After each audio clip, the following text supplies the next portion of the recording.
Welcome, everyone. It's really fantastic to have this opportunity to talk to you all. I know we've got, I think it's 78 attendees, mostly from around South Africa and 50 different schools. I think virtually all South African. I think we've got one from Australia, one from Thailand, and one from Hong Kong, so what I was seeing. But wherever you're from, welcome to this webinar. Our aim is to be around 40 minutes long and to discuss how to put student mental health and well-being at the center of your school culture.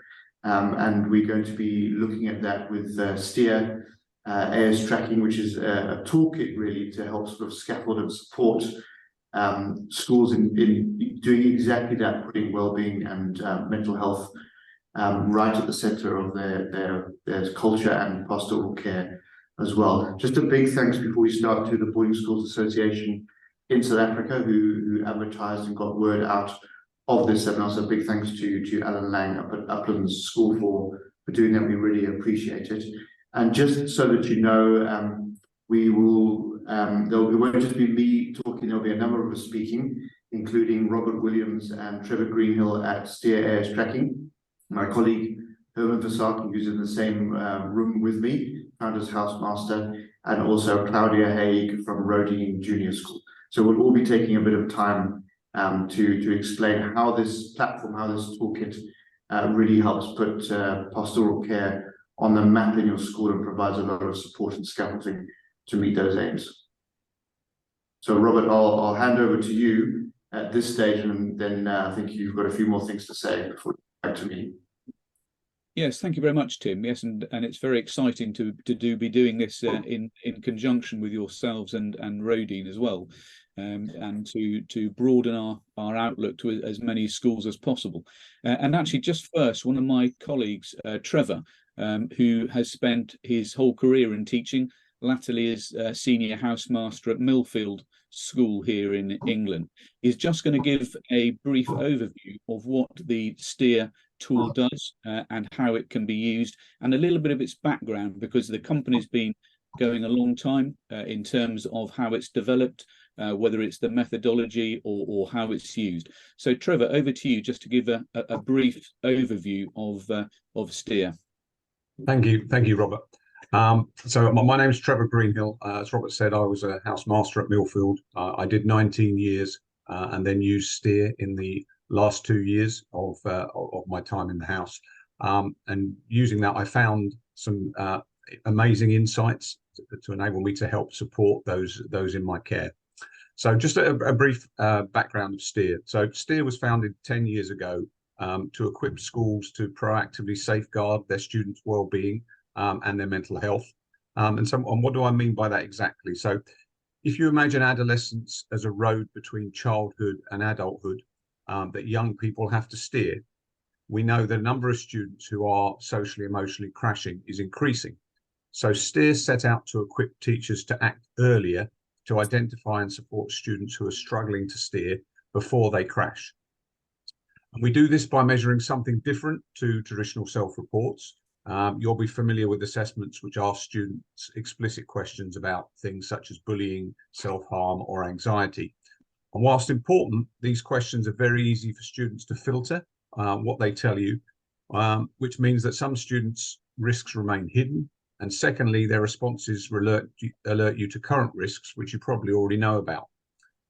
So the STEER assessment identifies students with hidden or emerging risks by asking a very different set of questions which measure how a student is self-regulating or steering 4 factors that are foundational to social emotional well-being and sustained academic progress. So the first one is self-disclosure, which is how much students share or keep private what they're thinking or feeling. The second one is the trust of self, how much students trust or question themselves. Thirdly, trust of others, how much students trust or question other people.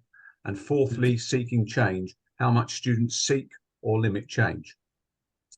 Most students will steer these 4 factors in a healthy way, making wise choices depending on who they are with or what they are doing. But some students struggle, increasing their risks of crashing. Knowing who they are and what they are struggling with early enough enables teachers to be proactive, preventative, and precise, giving the right student the right signpost at the right time.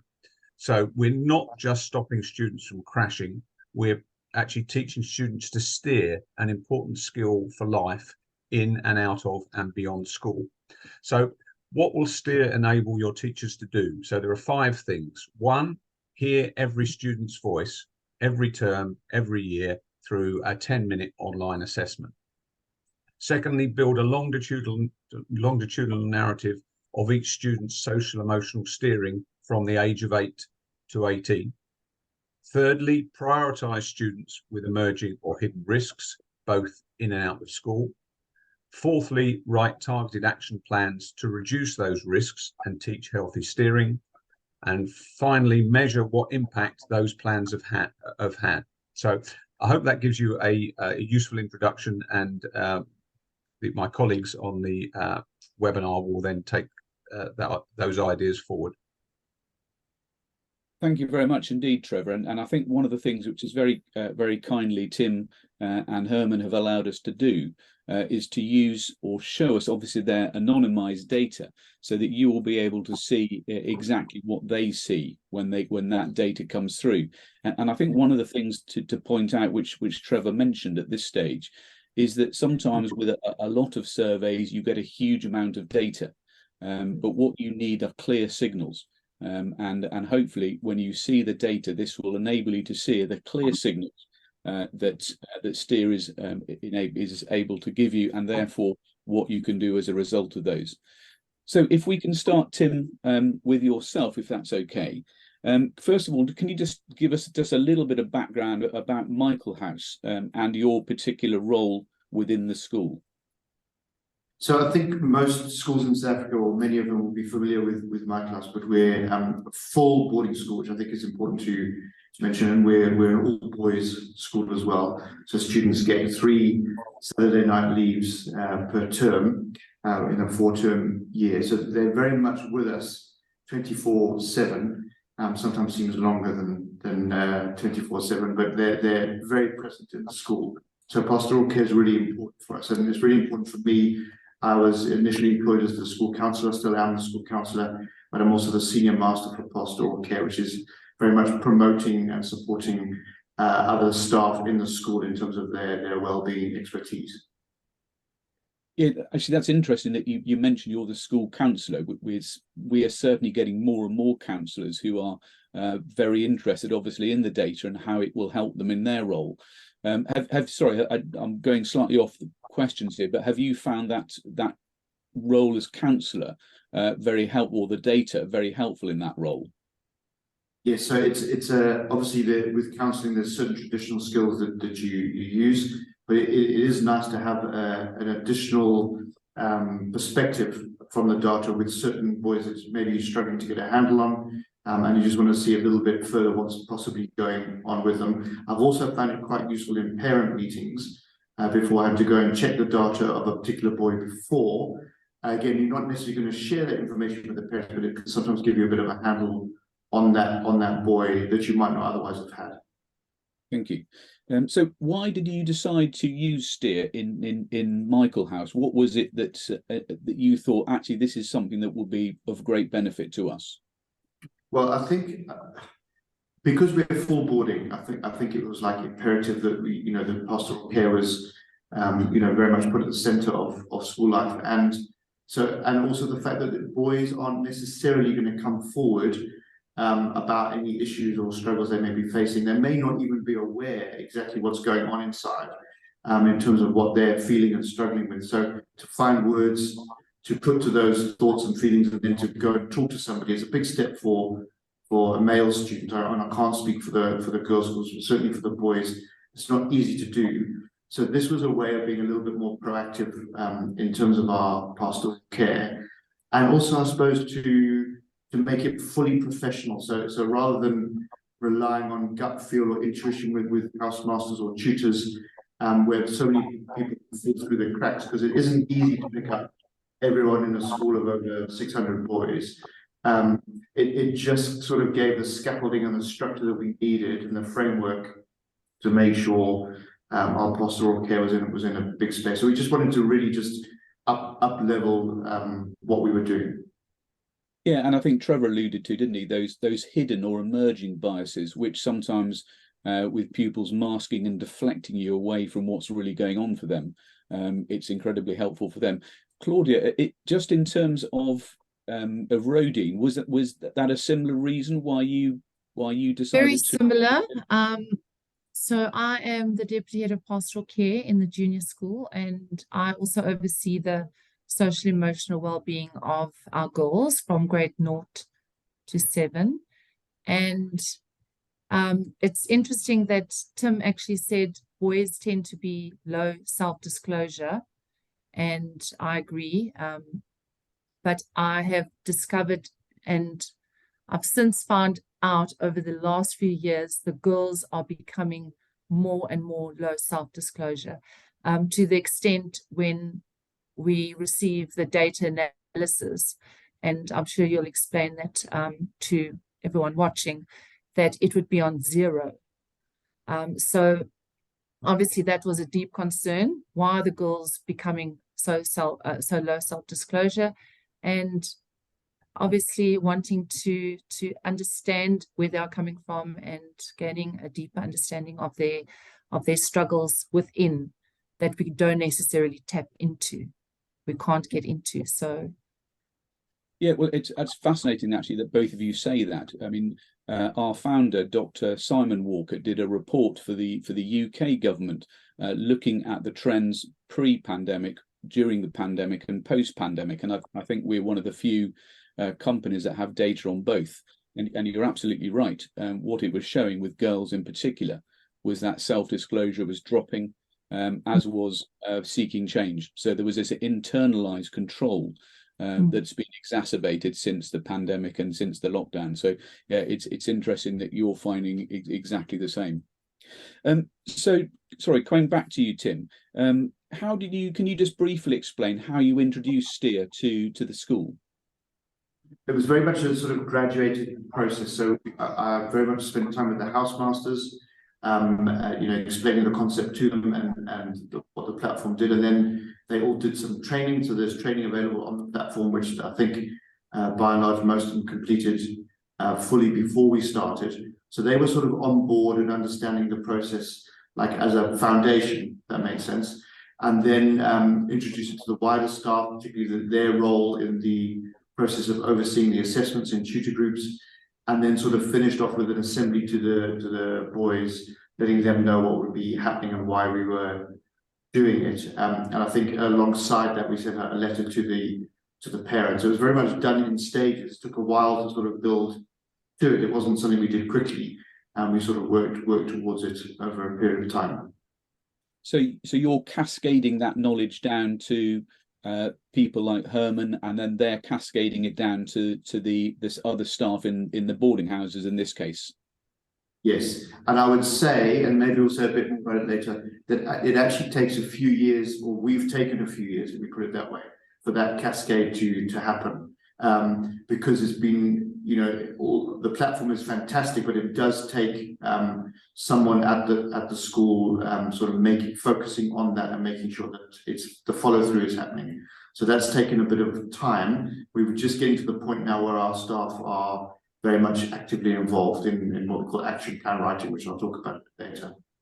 And do you find on that the fact that the platform has changed and it's made it easier for staff to understand exactly what things are saying, so that's accelerated that process? Yes, well, what's been really fantastic is that the previous training used to take about 5.5 to 6 hours, and now it's down to an hour to an hour and a half for the whole thing, and you can do it in like small units. So it's very user friendly. So once you've done the training, like a lot of it makes sense, because when you first look at the data, it can be quite sort of overwhelming and confusing. But once you've done the training, it sort of makes sense quite quickly. And the platform is always upgrading and changing, and is definitely much easier to use than even 3 years ago when we started. So what has the data given you that perhaps other surveys might not? And I think at this point, if I'm going to share my screen, hopefully we'll stay on screen. If I share my screen just to give you some just slides so that you can start to see what it is that Tim is talking about. So Tim, are you able to see my screen now? Yeah, that's all good. And I mean, so I think, I mean, before I just get to that, I mean, it is very user friendly, and I think the nice thing about this is that you get a global picture of how your school is doing, but you also can drill down into an individual student and then even more detailed looking at that student's risks and ways to support them. So you get sort of both the global and the sort of detailed picture are available to you. So if this is always the sort of page that pops up when you open the platform, and sort of the results of the last assessment. And just to pick up on what Trevor was saying earlier in terms of the 4 sort of risk factors or criteria, you've got self-disclosure, trust of self, trust of others, and seeking change. And bearing in mind that we want students to steer down the middle in these areas. So in other words, we don't want a student who's low self-disclosing, but at the same time, we don't want a student who's too high self-disclosing, because that's also a risk. The same with trust of self. You don't want someone who doesn't back themselves at all, but at the same time, you don't want somebody with an overly high trust of self, and the same for the other risk factors as well. So the ideal score, if you can have an ideal score, is 7.5, which is sort of right down the middle. Just off that, and that you can see on the screen there, those are the sort of blue purple color. Then you've got the green, which is all good, it's sort of close to that center. Then you've got yellow, which is like moving away from the edge. Then the red is a student who's either scored 0 to 3 on the assessment, which means it's very low, or 12 to 15, which means it's very high. And if they've scored at either end of those poles, they have a polar bias in that area, which is a risk factor. If they have 2 risk factors, so we can see student 1 there has a very low self-disclosure in the school setting, and then a very high seeking change as well. That's 2 risk factors. That makes that student a priority pupil. So 2, 3, or 4 of those risk factors would make them a priority pupil. So you're able to see at a glance really that information. I don't know, Robert, if you want to talk a little bit around the in-school, out-school dynamic, or if that's too much detail at this stage. Yeah, I think it's helpful just to clarify it. So as you can see, each pupil gets 2 scores in each of the 4 factors. The score on the left, I'm not sure if you can see my cursor, but the score on the left, so with pupil number 1, 5.25, that's their default position, their position out of school. And the score on the right, the 3, is their position in school. So what it's alerting you to is how a pupil's situation changes when they come into school, whether that's as a protective factor or a risk factor. And as you quite rightly point out, Tim, the reds are showing that pupil who is struggling to self-regulate in that particular area.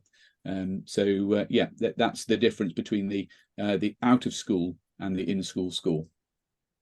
And just to pick up on that, what's really useful with that that feedback on the screen there is there's a red flag next to all your priority pupils, and so who've got 2 risk factors.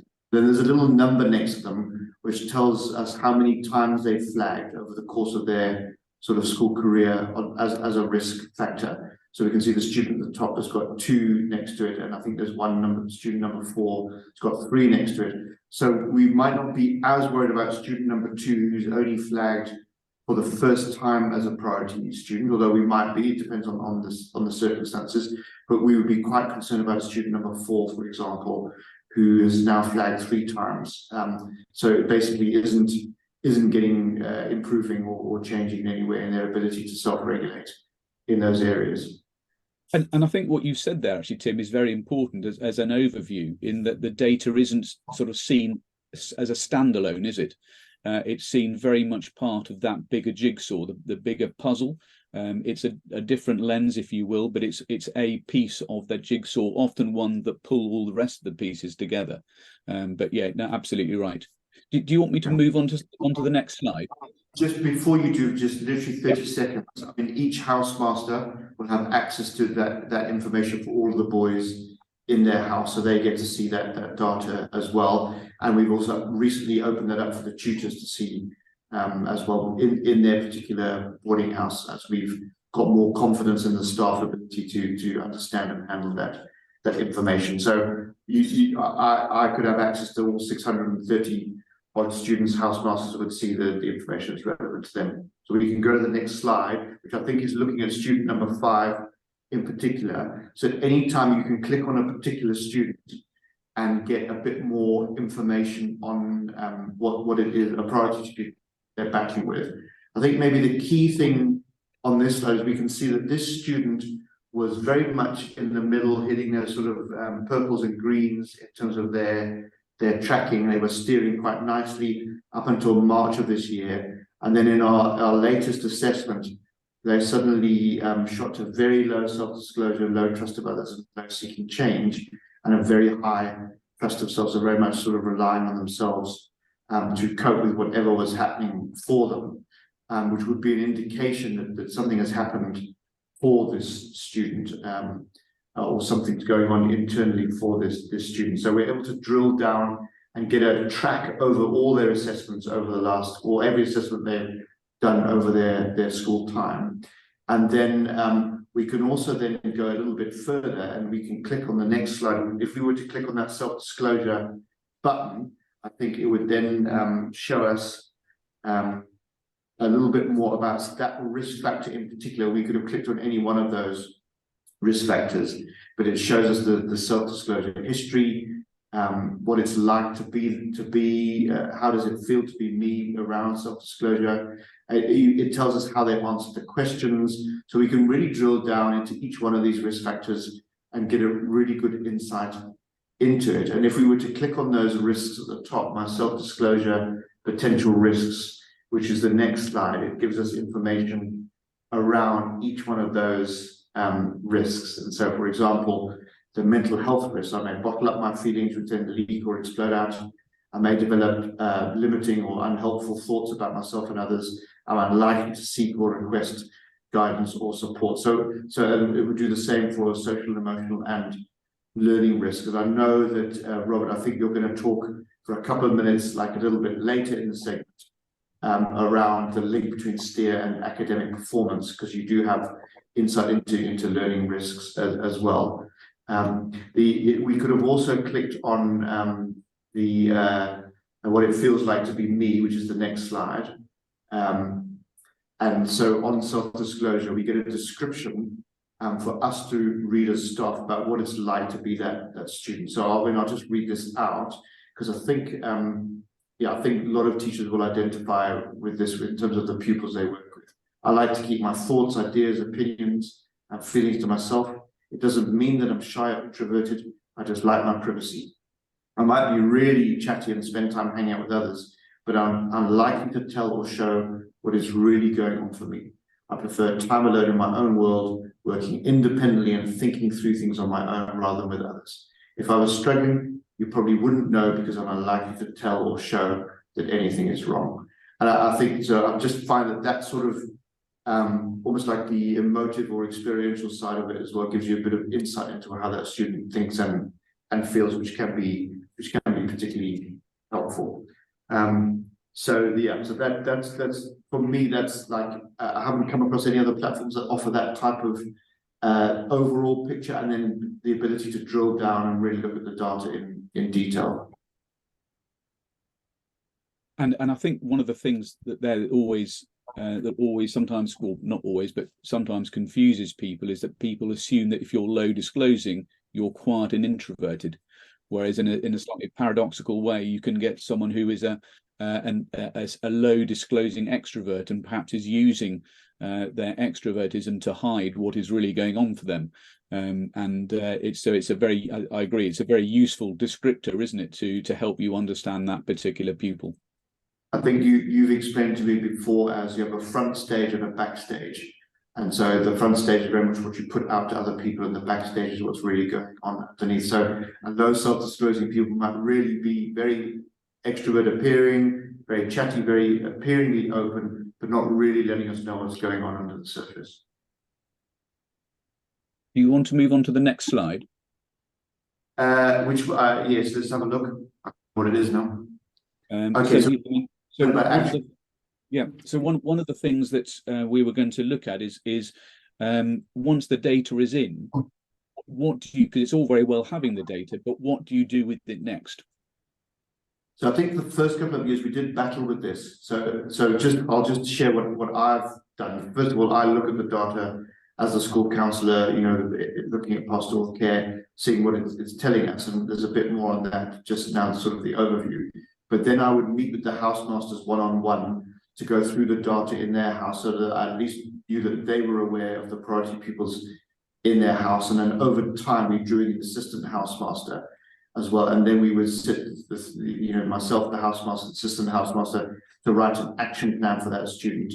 Just recently, we've now divulged that responsibility out to the tutors. So after the last assessment, we actually had all the staff meet in-house groups at the same time to write action plans for all the priority pupils in that house.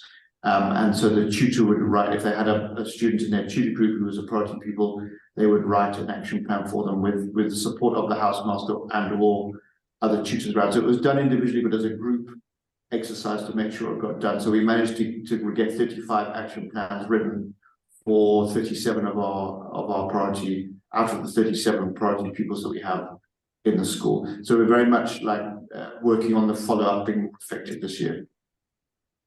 So we can see here one of those plans, Tim, that was written to address polar load trust of others. You want to just quickly explain what the action plans are and how they're written and by whom? You said that they're written now mainly by the tutors, which is great. So it's very much guided and scaffolded by the software. So it isn't difficult to do. Essentially, I'll keep this really brief because I know we're time, but essentially the tutor or the house group would sort of discuss why might that student be having this risk, and they sort of discuss and tick certain boxes that could be. I mean, it's some of it's guesswork, but it promotes a really good conversation. They then look at what could be the risks if we left this student this way, or if the student doesn't improve. They then ask you to pick a particular area, or I think it does that up front, one of the risk factors that you want to work on. Then it asks you to pick a goal, and from that goal it asks you to pick one particular signpost, and that's what we've got here.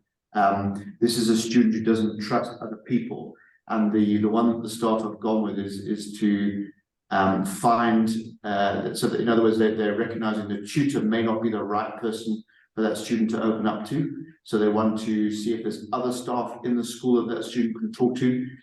So that's the one they've picked. And then the action is simply for the tutor to talk to the student to see if there's any other members of staff that student trusts and would be willing to talk to. And another very simple one that I always use as an example is the student who's low self-disclosing. If the house staff are aware of that, they might simply say to that student, "What did you think of the referee's performance in the last in the Rugby World Cup semi-final?" And again, just to draw that student out in terms of giving their honest opinion about a particular thing. So it's not high-level therapeutic interventions, very much day-to-day, low-level interventions that the student might not even be aware of the staff are doing that. And for me, that's one of the strongest points of the platform is the ability to utilize those action plans in very concrete, simple ways to subtly address issues in the boarding house. Yeah, thank you, Tim. And I think that's absolutely right, isn't it? It's those very simple everyday interactions with pupils, but they're very strategic, they're very targeted, and we all know what a difference that can make. So what, apart from the individual data, what extra information is the data giving you, particularly in your role, whether you're looking for trends across years or across the school or whatever?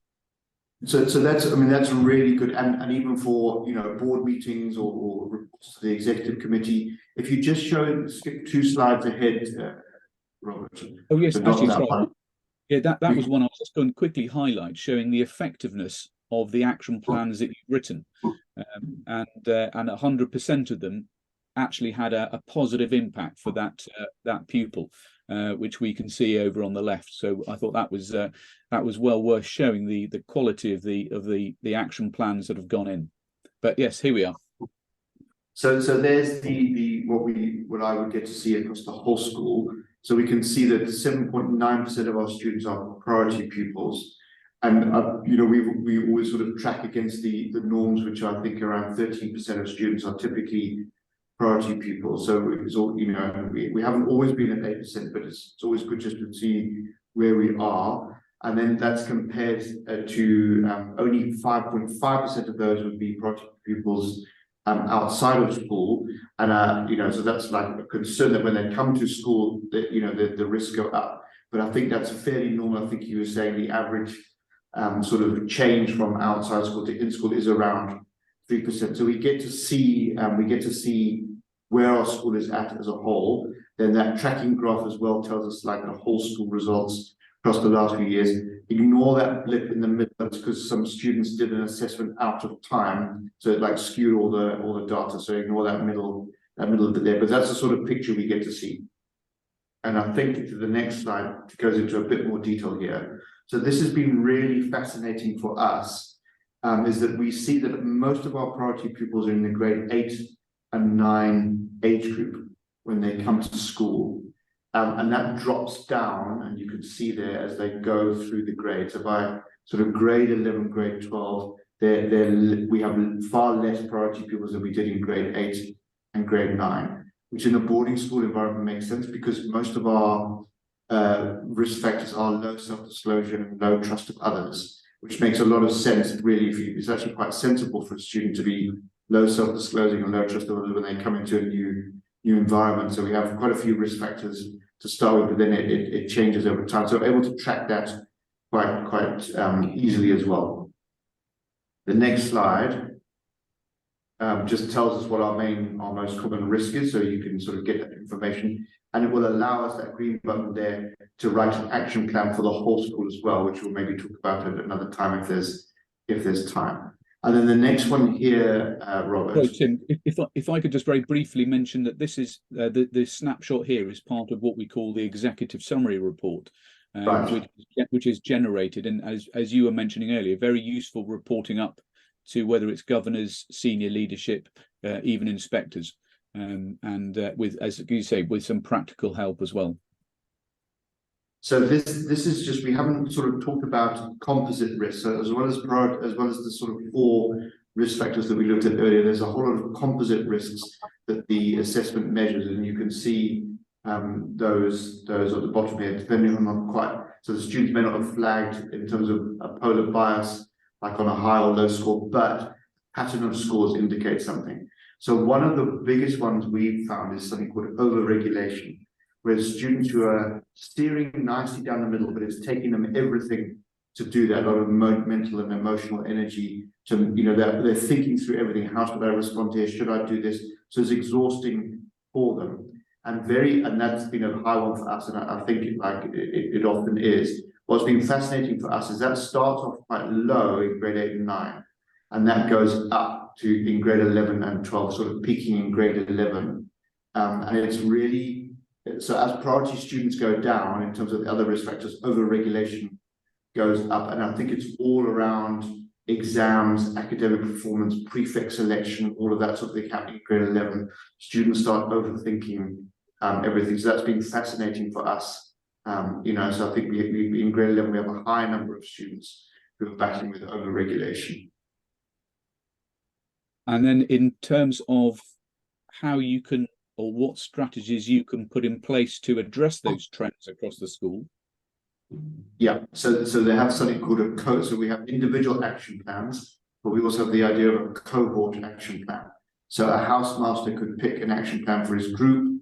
We could write an action plan for a grade. So for our grade 11s with overregulation, we could write an action plan for the whole grade 11s, like how are we going to cope with this overregulation? Might be getting a speaker in, might be talking to them, might be making the housemasters more aware and about how they frame some of their language. We haven't used this extensively at this stage. We have done a whole school action plan on low self-disclosure, but it helps us write. And we could even create our own groups to write an action plan for like grouping certain pupils. So it's very, very useful tool.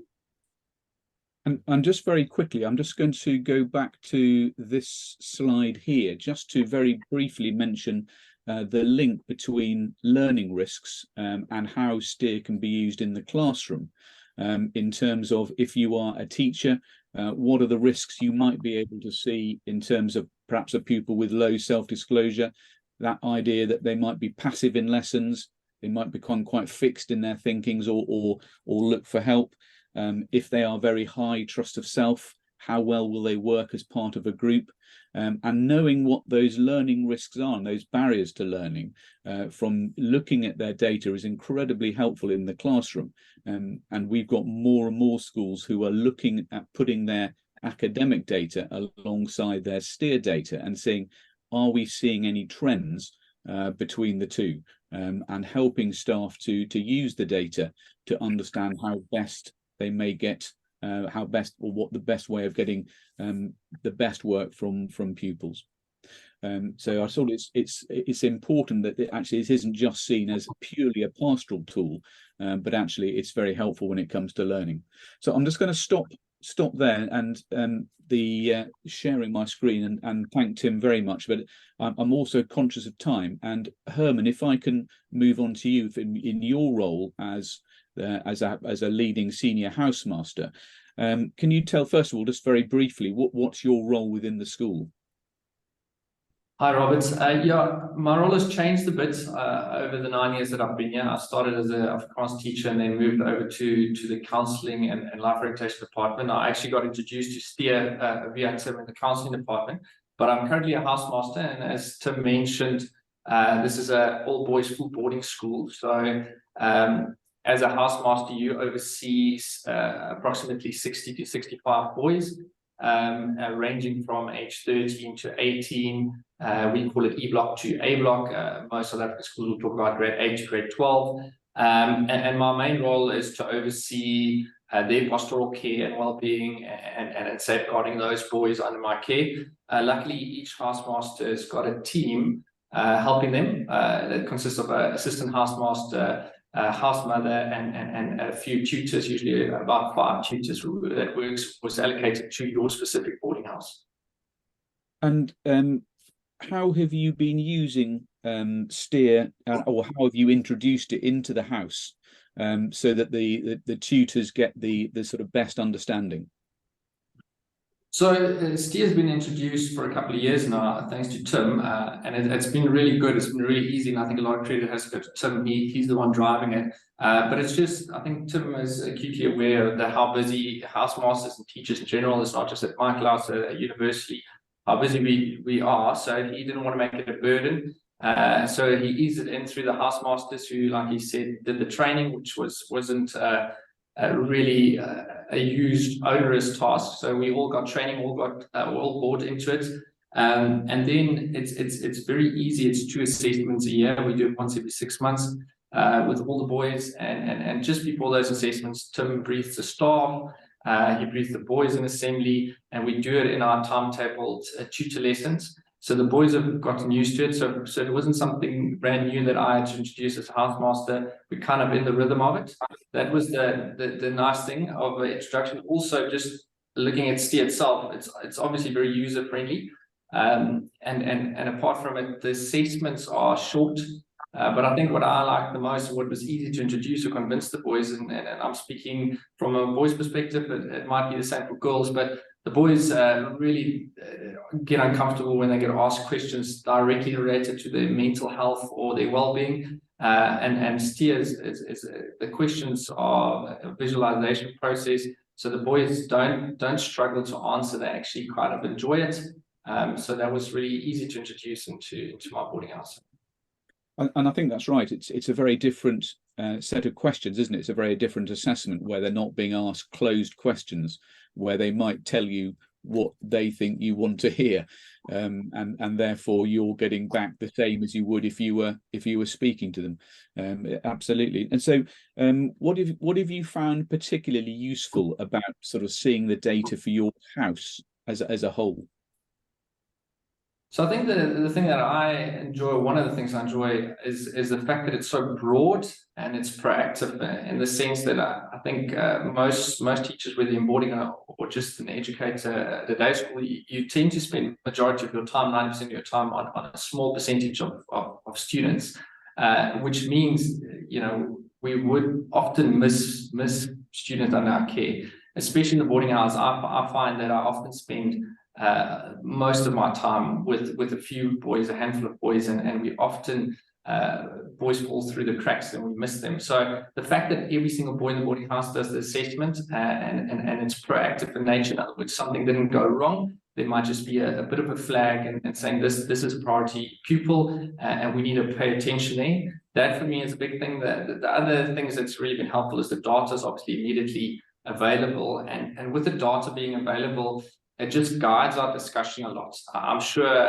in every context, everybody's doing quite a similar thing where they find time to talk as a pastoral team about the students in their care. And now we just have the data with us to guide those conversations as we look at the boys and discuss them. And then obviously the action plans that Tim has referred to just now really gives us concrete steps on what to follow, you know, and where to go from there. And I think it was exactly as you were saying, the example we looked at of the lad who had been self-regulating relatively healthily, then suddenly it diverged, didn't it? And as you say, being able to see those emerging or hidden risks is valuable, isn't it? And are the trends that you can pick up on in your particular house and say, actually, we could address that trend in our house? Yes, so as Tim showed his picture of the whole school, the housemasters obviously get that for their house as well. So without sharing too much sensitive details, I know in my boarding house, for example, our D block group, which is grade 9s, our 15-year-olds, they showed a trend as a group, which we addressed, and we could make an action plan for that cohort or you know, that group. And that was really effective. I mean, that's when we got our external school psychologists involved as well with the chat with them and intervention book. So that has been really helpful. And then obviously we work on the individuals as well. And that is where the tutors have recently come into play, which has been a real game changer, because we started with Tim as head of pastoral, then with the housemasters, and now it's filtering down to the tutors taking responsibility of their tutees and their tutor groups, their priority pupils. Thank you very much indeed, Herman. And it's great to have your input, because obviously it's at different levels, and to hear that is incredibly valuable. Claudia, if I could come to you, and again, just being conscious of time and want you to be able to explain your role. Obviously, you're doing steer tracking within Rodine Junior School, but there's another element to it as well, isn't there? Do you want to explain what that element is? So I also follow the My Footprint curriculum that is offered by AS Tracking, and I started off by being so wrapped up with data analysis and checking in on the girls and writing the IEPs for them. And then as you do, you start really exploring the platform, and there is such a rich curriculum that runs parallel to the actual tracking as well, called My Footprint. So I teach grade 0 to 7. I do character development, which is the equivalent of PSHE in the UK, personal, social, and health education. I don't call it life orientation in this as they do in the senior school. So I do it character development, and I do the footprints curriculum from grade 3. And they're very aware of the digital footprint, the carbon footprint. They absolutely had no idea about the social footprint. And one of the most interesting questions that popped up as we're discussing them, and as I said, the resources are absolutely phenomenal. The PowerPoint presentations, everything is there for you to actually go through step by step and how to deliver the lessons. But I must just share just one thing. As the girls were reflecting on their social footprint, the question I got was, how can I undo my footprint that I'd left in the past?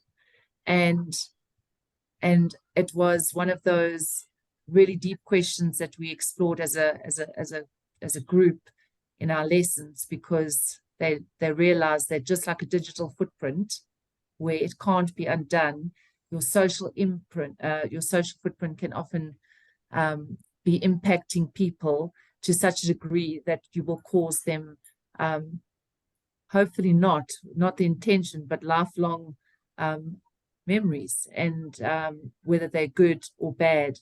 So I thought that was quite interesting, that they were reflecting on their past before they realized there was a social footprint as well. And it's a very visual program, isn't it, as well, where it's very easy for students to be able to absolutely, yeah. So it explores. Sorry, carry on. Sorry. No, the PowerPoint presentations are all there for the teachers to use. So you do not need to go and find resources to complement it. You actually have focused questions, how you conclude it.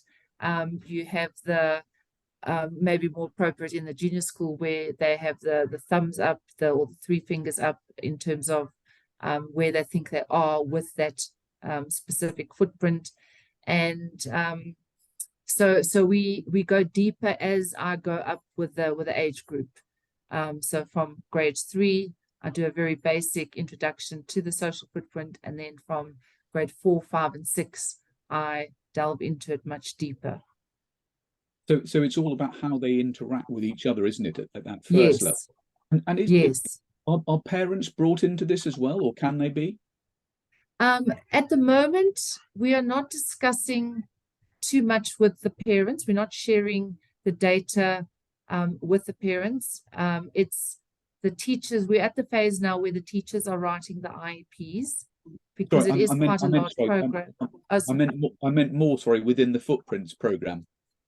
Oh, no. I know that there's something for the families, but we're starting with the teachers first. So the girls first, then the teachers, because there's a footprint for a teacher as well. Sorry, I misunderstood you. There's a footprint for a teacher as well, about how do you teach with a yellow footprint? How do you teach with a blue footprint? And the green and orange. So we're at that phase of our footprint curriculum, where it's the girls first, the teachers, and the impact that they leave when they interact with the girls, and then the families next. So we're using that approach. And I bet that's brought up some interesting conversations with staff, hasn't it? Yes. So it's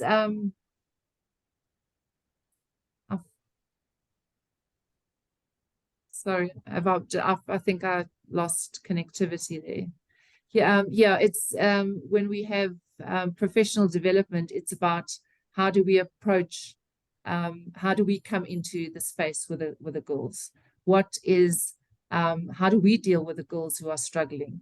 And it's those small nuances of them feeding off our energy. So if I come in with my yellow footprint, and I make sure that I'm careful and patient with certain students, it will just deepen that connection with the girls. So we have to be aware of our own footprint as much as what the girls are. So we've got to practice what we preach, basically. Yeah, no, exactly. And stage 2 goes sort of further, doesn't it, about how they need to occupy different spaces depending on I'm very excited about that. Yeah. And that seems to be a new phase of the footprints curriculum, the extension, which I had had a good look at, the My Space curriculum, and that's something for me for 2024 as the character development teacher. And as you say, it all sits alongside, doesn't it, what you're doing in terms of teaching pupils to self-regulate, that need to be able to adapt what you're doing depending on the situation, circumstance, position you find yourselves in. And I think that's what Footprints, isn't it, is designed to help those students to understand. Yes, understanding of the self. And it ties in so perfectly with our conscious discipline philosophy about the self-regulation and trusting of the self, trusting of others. So everything is molding so beautifully together at the moment with AS tracking. Brilliant. Well, that's lovely to hear that that Steer can provide not just that data, but also the programs to sit alongside that to help particularly in this case, the younger pupils. Yeah. Tim, I think we've sort of taken up a lot of your time, all of you. So thank you very much indeed. Is there anything that you want to say just to wrap it up?